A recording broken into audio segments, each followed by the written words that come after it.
Module 1. Hello there, I'm Dr. Koray Ferran. Welcome to the first module of the LCIAD Private Practice Diploma course. This course is broken down into 10 modules that will cover everything you need to know about private practice. So the first one, which is actually possibly the most important one, is what kind of environment do you want to work in?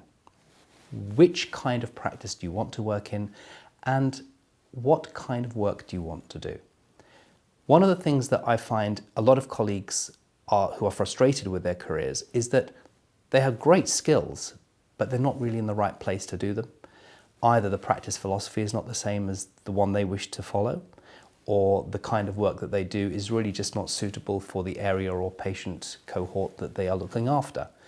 So one of the most important things that you need to choose in your career is, where do I work? What kind of practice do I want to work in? Very often what we find that colleagues who've tried to work as associates in practices or who've worked in an NHS practice and want to go private or want to build their own practices really find that they come to the conclusion if they want control, they want their own practices. So how do you go about doing it? You can just go and buy a building and set up a practice, but it's actually not that easy. We know it's not that easy.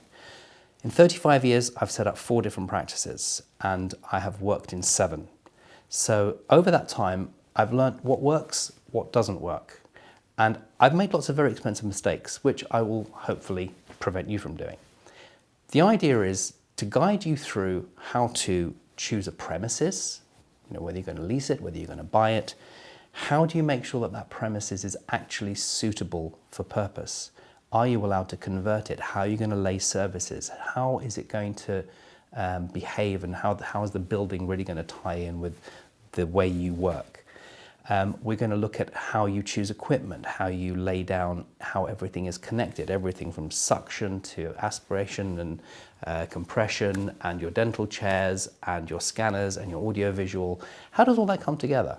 It's really important in a dental practice that all of that groundwork is laid. Otherwise, it's very, very difficult to do it on the hoof. You need to think about it before you do it. How do you get finance? If you go to a bank, how does your business plan look?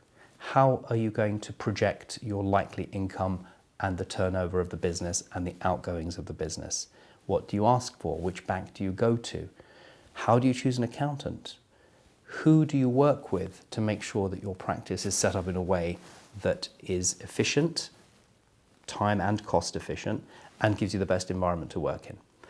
We also want to look at how the practice is going to work day to day. What's the patient flow going to be like? How are you going to communicate with patients? How are you going to select your staff? All of the contractual work that you need to do, both with your suppliers and also the people that work in your practice. All of that will be covered.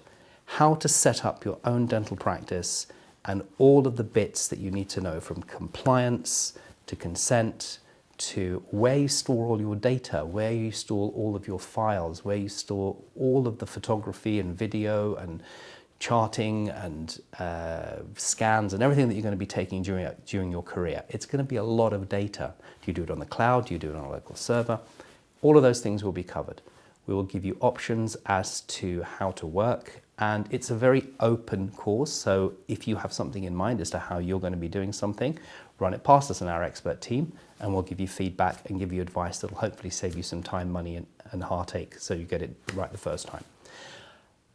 Module 1, come and join us.